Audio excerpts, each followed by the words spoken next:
Welcome to Vices and Virtues, a series of animal stories for adults. I'm your storyteller, Matt Eddy.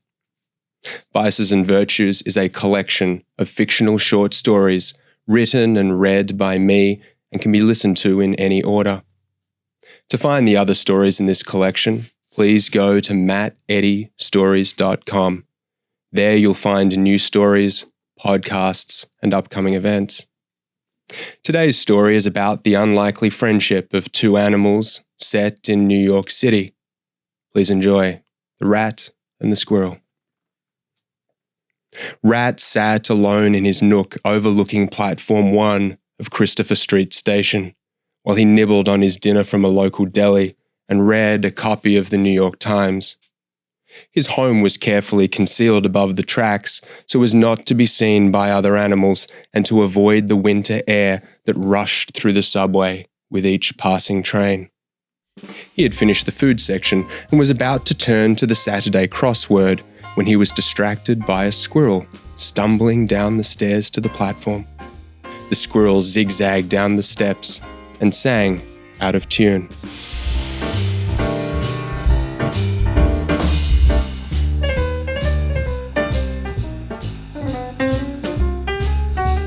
Rat was annoyed that his night of reading had been disturbed. However, the squirrel was handsome, with tight pointed ears and a plump tail. His lush, minkish fur was only matched by his dark espresso eyes. The squirrel tripped and lay splayed out like roadkill. Having lived his life in the subway, Rat knew a drunk when he saw one. He also knew that if he didn't intervene, the squirrel would be robbed by a less scrupulous animal or fall onto the tracks and be squashed by a locomotive. Resting his paper and pencil down on the coffee table, he decided to coax the vulnerable animal back to the safety of his home. Checking that no other animals or trains were nearby, Rat scampered across the tracks and helped the squirrel up. The inebriated animal flinched at the touch of Rat's wiry fur. While Rat chastised himself for helping, the squirrel raised his head and gave a radiant, toothy smile. Rat knew he should smile back, however, he was terribly out of practice, as no animal is kind to a rat. Rat smirked as best he could, while the squirrel introduced himself as Squirrel and explained that he had been drinking with friends. One drink had resulted in another, then another, and another. Before he knew it, he'd forgotten where home was or where he had buried his nuts.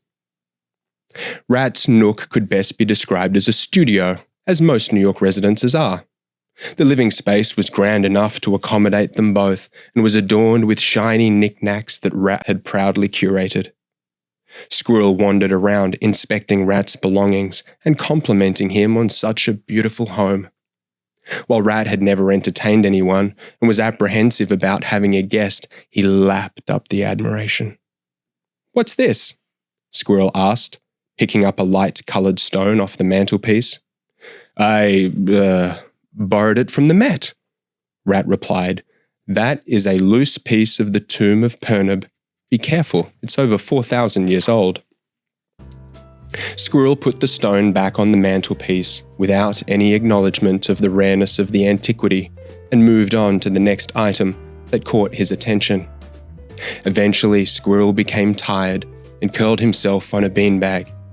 Rat eased himself into his chair and pretended to read as Squirrel fell asleep.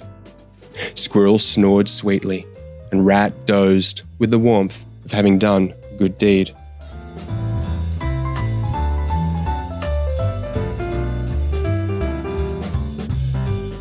By the time Squirrel woke, Rat had already gone for his morning stroll and returned with a blueberry bagel.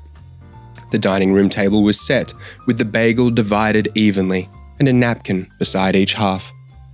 Squirrel bounded over to grab his piece with both paws. I'm starving," Squirrel announced as he thrust his face into his breakfast. Rat sat quietly, breaking off pieces and politely chewing. "How are you feeling?" he asked. "I'm great, and thank you for last night," Squirrel replied. "This is nice. We should hang out like this more often." "Why?" Rat asked, his whiskers twitching. You let me sleep in your home, and you're so... Squirrel searched for the word. Interesting. How about it? From that morning on, Rat and Squirrel met each week at a specific tree.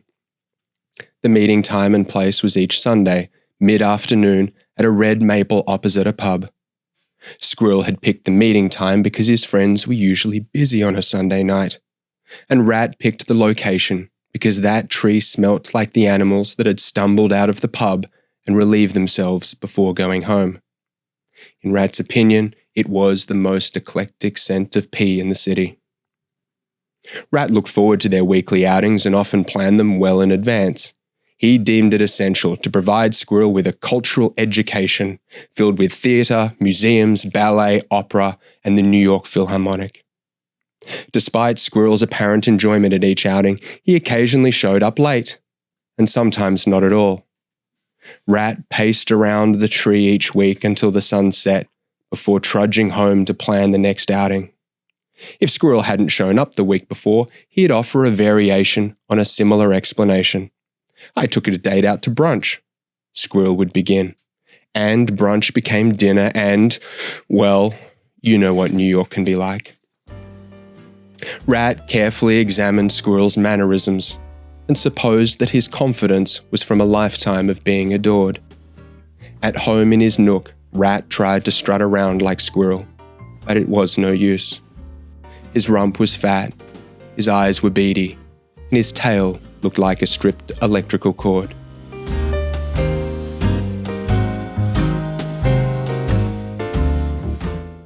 As the longest nights of winter descended, Rat sat stooped on the edge of his bed, contemplating how he and Squirrel should mark Rat's birthday. He flicked through the New Yorker and landed on a superb review for a bakery. He lay down on his bed to read the article, but was distracted by his coat, which had begun to get shabby with old age. Setting the magazine down, he rubbed his knees. His arthritis was noticeably worse. He could now not only sense an approaching storm, but an oncoming train from many stops away. Squirrel showed no signs of aging. Of course he didn't. So far as Rat could tell, Squirrel had no burdens whatsoever, least of all the wicked trick that God had played on Rat. Despite their similar size and diet, Rat had only half the life expectancy of Squirrel. This would likely be Rat's last winter, while Squirrel had many more carefree years to enjoy. Rat couldn't reconcile this unfairness, which caused him to lose sleep that night. With each passing night, his thoughts darkened until he resented Squirrel. To placate himself, Rat turned to books. He scoured his nook for any writings that would provide a fresh perspective, but found them lacking. With his personal collection failing him, he knew he could rely on one public institution for help, the New York Public Library. Late at night, Rat ascended from the subway and on to Fifth Avenue. The library had been closed for hours, but it was easy for him to access the treasure trove of knowledge. The security system was poor, and the security guards were retired police dogs with lousy eyesight. In a world seemingly designed for any other animal than Rat, being able to infiltrate public buildings without much effort was one of the few perks. On gaining access to the Row's main reading room, Rat hobbled through the rows of books, squinting at the titles that ran down their spines.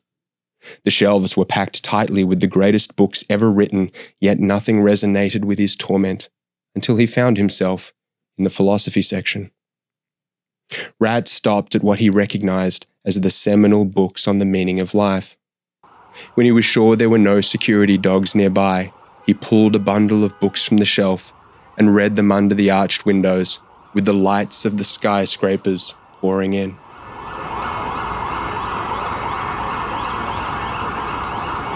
A few weeks later, Rat and Squirrel met at their usual maple tree to celebrate Rat's birthday at the bakery. As they walked, Squirrel hummed the tune of Happy Birthday, as Rat thought about the books on philosophy and his few years on Earth. In general, he had no regrets about his life. Indeed, it was quite the opposite. Using his small stature, he had snuck into events that most rats didn't care about, and most animals could only dream of. He'd attended the Tony Awards, witnessed jazz at Carnegie Hall, wandered through the MoMA innumerable times, and seen many an aging artist do their final hurrah at Madison Square Garden. Squirrel hadn't done any of this. He was a fool, yet the afternoon sun made Squirrel's face glow in a way that made Rat burn with envy. When they arrived at the bakery, they sat in an alley with a serving of pastries. Rat had lost his appetite, but Squirrel relished each treat, leaving croissant flecks in his whiskers with each bite into the crispy outer shell. When Rat introduced Squirrel to a raspberry Danish, Squirrel moaned in ecstasy. "What did the New York magazine say about this place?" Squirrel asked, as Rat pushed his pastry to the side. The New Yorker described it as an exquisite culinary exploration demarcated of any pretentiousness, said Rat. Squirrel peered into the fluffy inner of his baked good. "Huh," he replied. "I would have written, 'This bakery is awesome.'"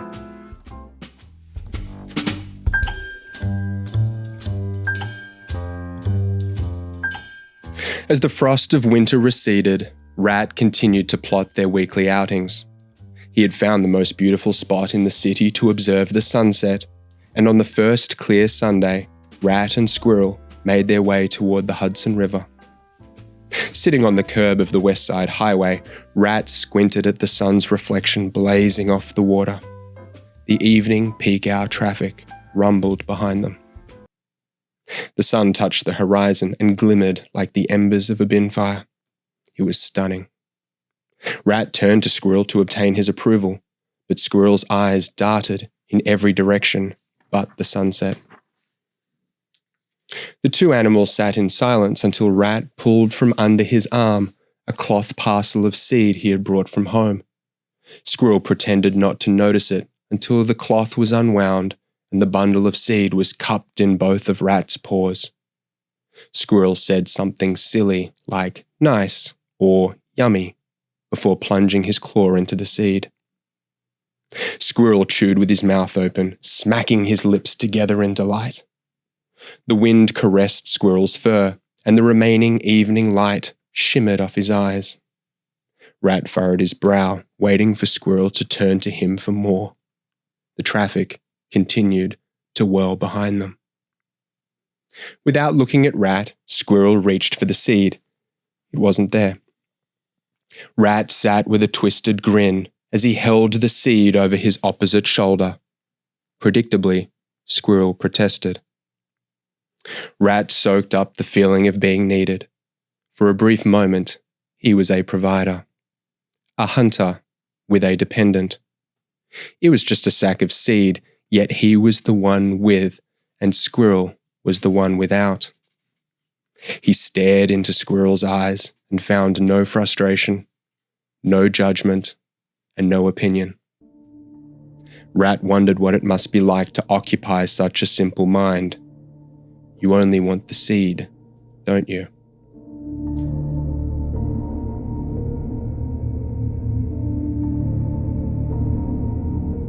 Rat passed the seed between his front paws and held Squirrel's dim-witted eyes. Thrusting his paws downward and then up, he threw the seed over his head and onto the highway. Squirrel was first to break his gaze. He glanced over his shoulder to see where the seed had gone. Rat knew Squirrel would be confused. What he didn't know was whether Squirrel was stupid enough to go out on the roadway. This section of the highway was challenging to access without a vehicle, even for a rodent. Cars, buses, trucks, and taxis flew past. Squirrel turned back to Rat, his eyes still vacant. Rat had thought about this moment. He stared back at Squirrel, giving no hint to Squirrel as to what he should do. Rat wanted to play with Squirrel and see his mind solve a problem of consequence. If God is prepared to play with my life, then I'm prepared to play with Squirrel's. Squirrel bounded onto the roadway and scurried with electrifying pace, picking up as much seed as possible. He wasn't looking at the oncoming traffic. In the distance, an onslaught of automobiles barreled down the roadway with a truck leading the charge. Rat's eyes widened as his furry friend risked everything for some seed he was prepared to throw in a dumpster. Had Squirrel really jumped onto the roadway without so much as a second thought? Rat told himself that it would be Squirrel's fault if he got hit. It was Squirrel's decision, or at the very least, he had in some way forced Rat to throw the seed.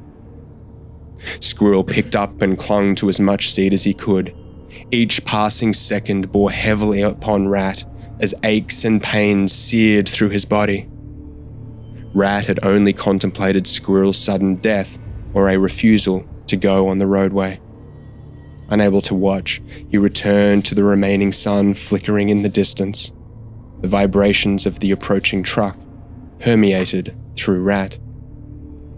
He ground his teeth together as he waited for the sound of a horn or Squirrel's squeal and a soft thud. Rat tried to push the image out of his mind and replaced it with the memory of how peacefully Squirrel had slept in his nook on the first night they met. Surely Squirrel will jump back to the curb, won't he?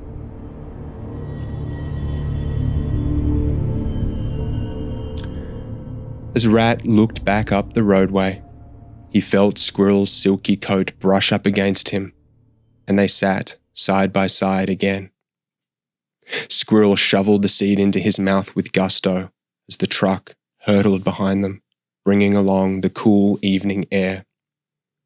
Rat could feel the breeze touching every drop of sweat across his near-soaked body. He felt a heaviness in his chest. His breathing laboured until he gasped and thought he might start sobbing. Rat snuffled his pointy nose and tried to compose himself. His paws were cold. He feared he might never sleep again. Squirrel offered Rat the seed he'd collected from the highway, but Rat was lost in his mind. His eyes glazed with tears. Rat knew he had plunged himself into the deepest circle of hell. Treachery. Squirrel prodded him playfully in the chest with the seed. "That's okay, Squirrel. You have it," said Rat. "You earned it. Please, the rest of the seed is yours." Squirrel raised his head from the seed and gave a smile. "Thanks," said Squirrel.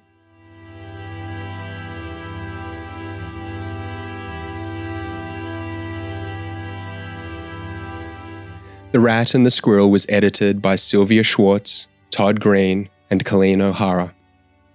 You can find the Vices and Virtues collection on Apple Podcasts, Spotify, YouTube, and anywhere else you listen to podcasts. To join the mailing list and receive updates on these stories, please go to matteddystories.com. You can also follow me on Instagram @matteddystories. For literary agent inquiries, speaking engagement requests, or publicity inquiries, please email admin@matteddystories.com. Today's story is dedicated to Andrea and brought to you by Hudson Valley Podcasting.